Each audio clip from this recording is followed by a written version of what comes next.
Guys, grabe katugnaw dito, -29 degrees, malapit na mag -30, grabe jud katugnaw. Kaya ngayon nakagwantes ako habang nagluluto ako. Magluluto ako ng corb. Ito alay hotdog. Ja, vad ska du tala om att du gör korv? Nej för. Her magluluto ako.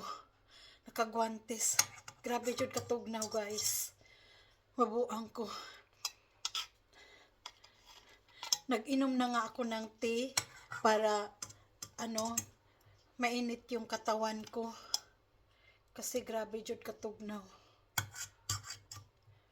Ay, ang hirap dito tumira sa Sweden. Parang ayoko nang tumira sa Sweden, guys. Grabe katugnaw.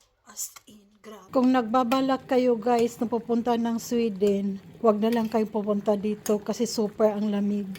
Baka manigas pa yung katawan nyo dito. Ito na yung corb, oh. Kaya tanggalin ko na siya, lagay ko na siya dito. Uy, wag kang maputol, Ginoo ko.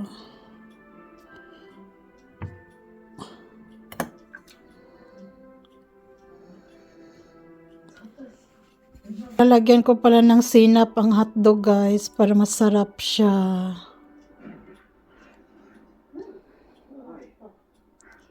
Kikain lang ako, tapos inom ako ng tea para mainit yung katawan ko. Para mawala-wala ang lamig. Bye!